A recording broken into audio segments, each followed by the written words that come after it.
Hi everyone, आप सभी का स्वागत है फिर से एक नए वीडियो पे। तो दोस्तों, आज की इस वीडियो में मैं सामान्य विज्ञान से संबंधित 20 प्रश्न लेकर आया हूं जो आपके एग्जाम की दृष्टि से काफ़ी इंपॉर्टेंट है। यदि आप इन्हें अच्छे से पढ़ लेते हैं तो आपके सिलेक्शन होने के चांसेस बढ़ जाएंगे। तो इस वीडियो को बिना स्किप किए एंड तक जरूर देखिएगा, क्योंकि एंड वाला क्वेश्चंस आपके लिए काफ़ी इंटरेस्टिंग भी है और काफ़ी उपयोगी भी।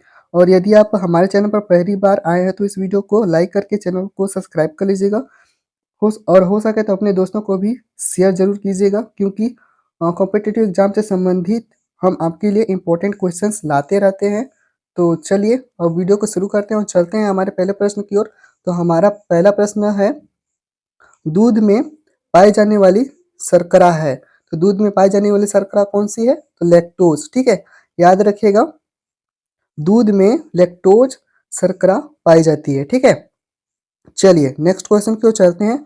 हमारा दूसरा प्रश्न है, समसूत्री विभाजन होता है तो किसमें होता है? कायिक कोशिकाओं में होता है। ठीक है, ये सारे के सारे क्वेश्चंस इंपॉर्टेंट है, एग्जाम में बार बार रिपीट किए गए हैं। ठीक है, तो इन्हें आपको अच्छे से पढ़ना है। चलिए, ठीक है, तो हमारा तीसरा प्रश्न है, मानव नेत्र कार्य करता है तो किस तरह कार्य करता है? तो उत्तल लेंस की तरह। ठीक है, याद रखिएगा, मानव का जो नेत्र होता है वह उत्तल लेंस की तरह कार्य करता है। चलिए नेक्स्ट क्वेश्चन की ओर चलते हैं। चौथा प्रश्न है हमारा, प्रकाश की चाल सर्वाधिक होता है तो किसमें होता है? निर्वात में। याद रखिएगा, प्रकाश की चाल निर्वात में सबसे ज्यादा होता है। ठीक है, एग्जाम में पूछा गया प्रश्न है। ठीक है, चलिए नेक्स्ट क्वेश्चन की ओर चलते हैं। पांचवा प्रश्न है हमारा, गुणसूत्र की खोज किसने की थी? तो वोल्टेयर ने किया था। ठीक है, याद रखिएगा, गुणसूत्र की खोज वाल्डेयर ने किया था। चलिए नेक्स्ट क्वेश्चन की ओर चलते हैं। छठवां प्रश्न है, मनुष्य में क्रोमोसोम की संख्या कितनी होती है? तो कितना होता है? तो 46 होता है। ठीक है, चलिए नेक्स्ट क्वेश्चन की ओर चलते हैं। सातवां प्रश्न है हमारा, गुणसूत्र का निर्माण कहाँ होता है? तो क्रोमेटिन में होता है। याद रखिएगा, क्रोमेटिन में गुणसूत्र का निर्माण होता है। चलिए आठवां प्रश्न है हमारा, टमाटर में लाल रंग का कारण है। तो टमाटर में जो लाल रंग होता है किसके कारण होता है? तो लाइकोपिन के कारण होता है। ठीक है, ये ये क्वेश्चंस कॉम्पिटिटिव एग्जाम में रिपीट किए गए हैं। याद रखिएगा, टमाटर में जो लाल रंग होता है वो लाइकोपिन के कारण होता है। नेक्स्ट क्वेश्चन की ओर चलते हैं। नौवां प्रश्न है हमारा, हल्दी में पीला रंग किसके कारण होता है? तो कुरकुमीन के कारण होता है। याद रखिएगा, हल्दी में जो पीला रंग होता है कुरकुमीन के कारण होता है। 10वां प्रश्न है, अदरक तथा आलू के खाने योग्य भाग कौन सा है? तो तन है। याद रखिएगा। चलिए 11वां प्रश्न है, अधसूत्री विभाजन कहाँ होती है? तो कहाँ होता है? लिंगी जनन करने वाली कोशिकाओं में। ठीक है, चलिए नेक्स्ट क्वेश्चन की ओर चलते हैं। 12वां प्रश्न दिया गया है, मनुष्य के लार में पाया जाने वाला एंजाइम है। तो मनुष्य के लार में कौन सा एंजाइम पाया जाता है? तो याद रखिएगा, टाइलिन। ठीक है, चलिए नेक्स्ट क्वेश्चन की ओर चलते हैं। 13 प्रश्न है हमारा, प्रश्न क्रमांक 13 है, घेंघा किसकी कमी के कारण होता है? तो घेंघा रोग किसकी कमी के कारण होता है? तो आयोडीन की कमी से। ठीक है, आयोडीन को सामान्य भाषा में क्या बोलते हैं? नमक। ठीक है, याद रखिएगा। चलिए नेक्स्ट क्वेश्चन की ओर चलते हैं। नेक्स्ट क्वेश्चन है हमारा, विटामिन बी की कमी से कौन सा रोग होता है? ठीक है, तो कौन सा रोग होता है?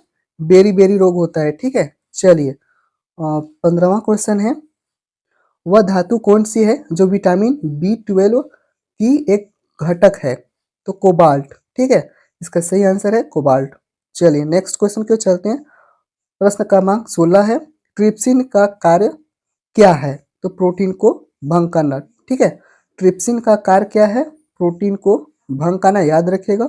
17वां है, कार्बोहाइड्रेटों का प्राथमिक स्रोत है तो कौन सा है? पौधा। ठीक है, चलिए 18वां प्रश्न की ओर चलते हैं। प्रश्न क्रमांक 18 है हमारा, इंसुलिन में मौजूद ट्रेस धातु होती है तो जस्ता का होता है। ठीक है, इंसुलिन में मौजूद ट्रेस धातु किसका होता है? तो जस्ता का होता है। याद रखिएगा। और वहीं 19वां प्रश्न है हमारा, स्क्रवी रोग किस अंग में होता है? तो चर्म रोग में होता है। ठीक है, स्क्रवी रोग किस अंग में होता है? तो चर्म अंग में होता है। याद रखिएगा, चलिए नेक्स्ट क्वेश्चन की ओर चलते हैं। 20वां प्रश्न है हमारा, मनुष्य का हृदय कितने चेंबर का होता है?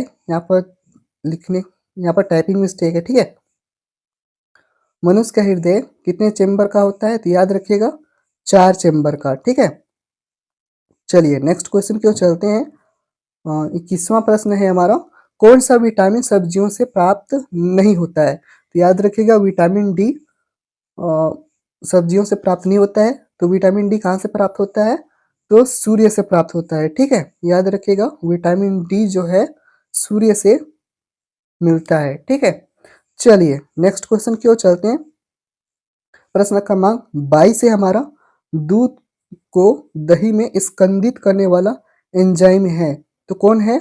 रेनिन। याद रखिएगा दूध को दही में स्कंदित करने वाला एंजाइम रेनिन है। चलिए और प्रश्न क्रमांक 23 है हमारा, एंजाइम क्या होते हैं? तो क्या होता है? प्रोटीन होता है, ठीक है।